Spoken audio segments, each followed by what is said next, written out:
PTI हो, चाहे पाकिस्तान की इकोनॉमी, वर्ल्ड इकोनॉमी की बात करनी है, मेरा ख्याल है कि तैमूर साहब से बेहतर कोई शख्स इस वक्त मौजूद नहीं है। जी, तैमूर साहब का फ़ायदा ये है कि ये सियासत पे तो बात करते हैं मगर ये इकोनॉमी, क्योंकि फाइनेंस मिनिस्टर रहे हुए हैं, इकोनॉमी पर बड़ी गहरी नज़र रखती हैं, तो इनसे पाकिस्तान की और इस वक्त जो इंटरनेशनल ट्रेड वॉर चल रही है उस पर भी बात हो सकती है। मगर मैं स्टार्ट करूँगा कि तैमूर खान इस वक्त जो है KP से जो खबरें आ रही हैं मादनियात के बिल के हवाले से, पहले उसका जो है अली अमीन जो नज़र आता है कि उसके बहुत हामी हैं, और जो अखबार में जो खबरें छपी हैं ज़राए के हवाले से कि आपकी इंटरनल मीटिंग के अंदर उन्होंने आतिफ खान के ऊपर अटैक कर दिया कि आपको अंग्रेज़ी नहीं आती, आपने समझा ही नहीं है, मगर बहुत ज़्यादा मुखालफत भी हो रही है। और लीमा बीबी का भी आज बयान आया हुआ है कि जनाब हमें इसे पास नहीं करना चाहिए। तो आप क्या कहेंगे, ये जो अंदरूनी लड़ाइयाँ हैं PTI की, ये कब ख़त्म होएंगी? ये शख्सी जो मामलात हैं, कब इनके ऊपर कोई कंट्रोल आएगा? देखिए आमिर साहब, अस्सलाम वालेकुम। इकोनॉमी पे बात करते हैं, और पिछला महीना चूंकि मैं कुछ प्रोफेशनल काम पे बाहर ही रहा हूँ, तो मुझे काफ़ी पर्सपेक्टिव है कि अमेरिका में क्या सिचुएशन है, अभी मिडिल ईस्ट में क्या सिचुएशन है। 1-2 दिन में मैं पाकिस्तान वापस आ रहा हूँ। आपका सवाल हालांकि मेरे लिए चैलेंजिंग है, लेकिन सवाल तो बनता है। हमारी जो डिफरेंसेस हैं वो ओपन में क्योंकि आ गई हैं, तो इसको ना छुपाया जा सकता है और ना ये कहा जा सकता है कि इससे इमरान खान के कॉज को या पार्टी को नुकसान नहीं पहुंचता। ऑब्वियसली जो है वो पहुंचता है, और हमें किसी तरीके से खास तौर पे जो पोजीशन होल्डर्स हैं उनको ये रिजॉल्व करने पड़ेंगे। ऑब्वियसली जो हमारी वफाकी हुकूमत और उनके मातहत इदारे हैं वो यही कोशिश कर रहे हैं कि जितनी हमारी डिसयूनिटी हो, जितनी बहस हो, तो जो हमारा मिशन है वो करीब नहीं आता। इस पे मैं जो है वो और पर्दा नहीं डाल सकता, लेकिन मैं ये कोशिश करूंगा कि मैं उस सिचुएशन को मजीद ना बिगाड़ूं। जहां तक मादनियात के बिल की बात है, अगेन ये क्वेश्चन भी बनता है।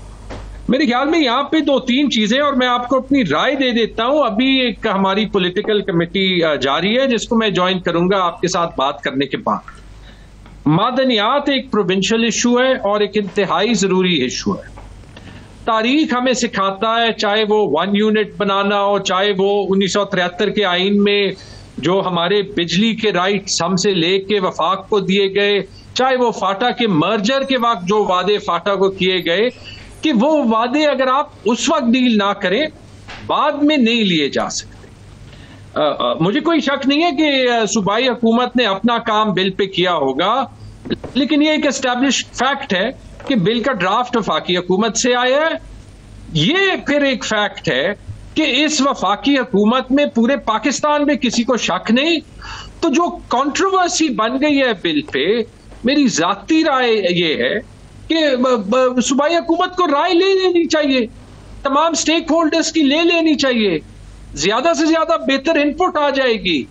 हमें कहीं भी ये तासुर नहीं देना चाहिए कि हम गलत जो है वो जल्दी में है, या एक चीज हमने पास कर दी जिसको हमारे सपोर्टर्स ना माने, या जिसको इमरान खान के मुखालिफिन गलत इस्तेमाल करें, या फिर जिस तरीके की अलीमा खानम या इमरान खान की फैमिली के तहफ़्फ़ुज़ात हैं।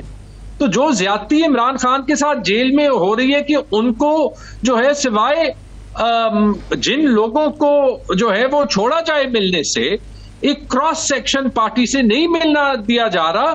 तो मेरे ख्याल में जो हमें एंगेजमेंट इमरान खान के साथ भी चाहिए बिल में, ये चीजें ठीक है, क्योंकि इसके बगैर जो है वो बिल कंट्रोवर्शियल होगा, और जब बिल कंट्रोवर्शियल होगा ना वो सूबे के हक में हो सकता है, ना वो वफाक के हक में हो सकता है। मैंने आपसे देखा होगा मैंने बड़ा चुन के अपने अल्फाज चुने हैं। मैं यही कहने वाला था, मैं ये गौर कर रहा था। आप हमेशा, जब मैंने आपसे ये जो आपके ऊपर ज़ाती अटैक होते रहे कि आपके ख़िलाफ़ जो है करप्शन की वो बना दी गई, इंक्वायरी करवा दी गई, पता नहीं अब शायद मौकर कर दी गई है, तो वो आप हमेशा अवॉइड करते रहे, ग्रेज करते रहे हैं जवाब देने में।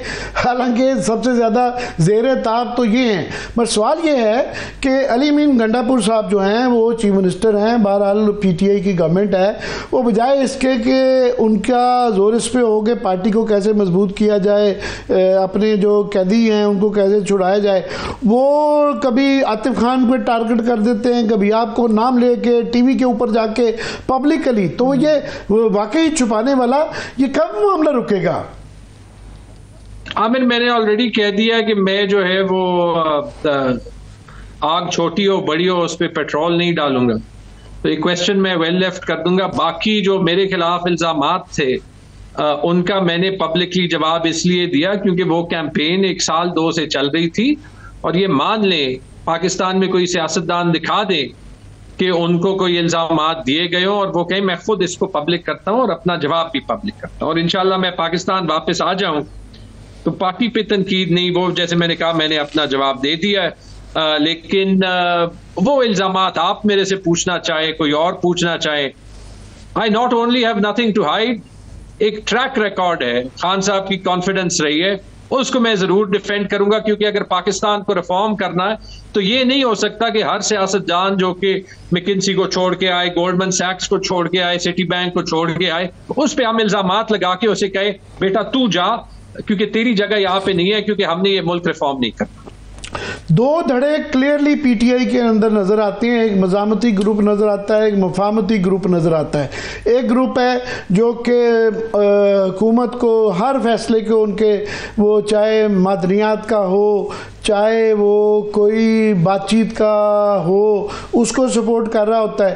एक मज़ामती ग्रुप है जिसके अंदर इमरान खान का ख़ानदान भी है। वो कह रहे हैं कि जब तक इमरान खान बाहर नहीं आते या कम अज़ कम खुली आज़ादी नहीं मिलती उनसे मुलाकातों की, तो हम किसी किस्म की जो है मुफाहमत नहीं करेंगे।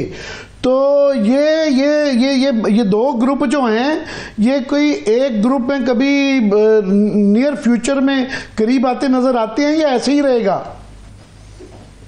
आप मेरा अपन इंटरनल इश्यूज पे मेरे से सवाल कर रहे हैं जिन पे ओपन डिस्कशन इंटरनल होनी चाहिए। ये जवाब जरूर बनता है कि जिस दिन ये स्ट्रक्चरल यूनिटी, और यूनिटी का ये मतलब नहीं कि मैं जो है वो अली अमीन पे हाथ रख दूंगा या वो मेरे पे हाथ रख देगा, हमने कोई एक दूसरे से शादी तो नहीं करनी। लेकिन जब हम पार्टी के लिए और इमरान खान के कॉज के लिए जो है वो एक साथ काम कर सके, उस दिन पार्टी आके जाएगी और ये जो क्राइसिस है वो पाकिस्तान निकल जाएगा। वो क्राइसिस खत्म नहीं। अब फॉर एग्जांपल जो ये मिनरल्स बिल के खिलाफ जो आवाज उठी है, सही है या गलत है? चूंकि वफाक से एक बिल 4 सूबों को भेजा गया है, विच by the way is not the way. जो सलमान राजा का अलीना शिगरी को बयान था, वो बयान इंटेलेक्चुअली बिल्कुल ठीक था। अब और वो क्राइसिस उससे इसलिए पैदा हुआ है कि उस सूबे में जहां पे ऑपोजिशन की हुकूमत है, यानी फेडरल ऑपोजिशन की हुकूमत है, वहां पे ऑब्वियसली वफाकी हुकूमत के हर कदम को विद सस्पिशन देखा जा। ठीक है, तो अब हमें अगर वो सॉल्व करना है तो वो पार्टी को एक यूनाइटेड स्टैंड लेना है। मैंने हमेशा ये कहा है कि आगे पीछे ये इश्यूज सॉल्व हो जाते हैं, कब होते हैं कब नहीं होते वो मुझे नहीं पता, लेकिन ये मैं साथ जरूर कहूंगा कि जहां पे एक चैलेंज हो, at some time you need to take a bold step. आपको बोल्ड कदम जो है वो लेना पड़ता है। जैसे मैंने कहा, मुझे जब ये मेरे ऊपर जो सवालात थे, जो कहा गया था कि एक परफॉर्मेंस रिव्यू है, जब आई मैंने उस वक्त देख के कहा कि ये अवाम के साथ नाइंसाफी है कि मैं इस पे जो है वो ट्रांसपेरेंट ओपन जवाब ना दूं। मैं अभी भी कहता हूं कमेटी का काम नहीं है मेरे पे जो है वो रिव्यू करना, चाहे नैब हो, चाहे एंटी करप्शन हो, चाहे आईबी हो, चाहे कोई और जो है इंटेलिजेंस का इदारा हो। ये कहीं ना कहीं वही कहीं से वो सारे जो है वो सवालात आए होंगे ना, ठीक है, या किसी वक्त आए होंगे। हालांकि मुझे पता है ये नहीं हो सकता कि कोई कहे कि इनकी तहकीक ना हो। मैं खुद ऑफर करता हूं सबको, जिसने जिस दिन बुलाना है आके मेरे से सवाल पूछे। मेरे ख्याल में इससे भी एक चीज जो है वो वाज़ेह हो गई है कि हम जो है वो अकाउंटेबिलिटी का नकाब डाल के जो है वो सियासतदानों पे प्रेशर कैसे डालना चाहते हैं। कुछ मिला नहीं तो फिर यही पूछा कि पोलियो के केसेस क्यों कम थे, ज्यादा थे, पेंशन के पैसे पेंशन के फंड से क्यों दिए।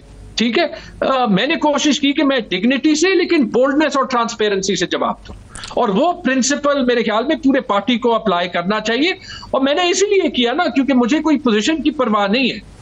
वरना पोजीशन की परवाह होती है तो आप जाके आगे जाके जो है वो यही कहते हैं, किसी तरीके से अपीसमेंट की कोशिश करते हैं।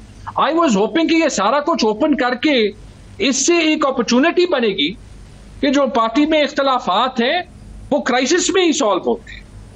जी तैमूर खान, ये आपकी ज़ाहिर ज़ाती मर्जी है कि आप इस पे नहीं करने चाहते, मगर जब इस तरह के इल्ज़ाम पब्लिकली लगाए जाते हैं, ब्लैक एंड वाइट में लगाए जाते हैं, तो आपके वोटर पे और आम आदमी पे ये कुछ ना कुछ सवाल खड़े कर देते हैं। अगर आप डेफेमेशन का केस डेफेमेशन नहीं करते, उनको अगर कोर्ट में नहीं लेके जाते, तो ये आपका ज़ाती मसला है कि आप लड़ना चाहते हैं नहीं, मगर मैं ये जरूर कहूँगा कि आपकी शोहरत खराब होती है इससे।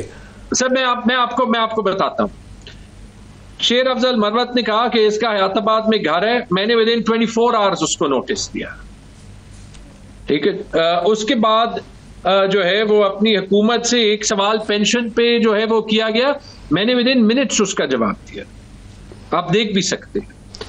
ये इल्जामात आए, मैंने हर सवाल और उसका जवाब पब्लिक किया, और मैं आपको ऑफर करता हूं और किसी को भी ऑफर करता हूं, आपने इन पे बात करनी है, पूरा प्रोग्राम कर लें, ये आपका राइट है कि मेरे से एक एक सवाल जो है वो करें, मैं उसके एक एक का जवाब आपने उससे मैं शाये नहीं करूंगा।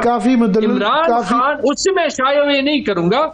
इमरान खान के कॉज के लिए मैं ये नहीं करूंगा कि पार्टी में मैं मजीद कंट्रोवर्सी वो मैं मुझे दिल पे जितना भी भारी पत्थर रखना पड़े, वो बहुत लोग कर रहे हैं ना। मैं मौके का मैं आपको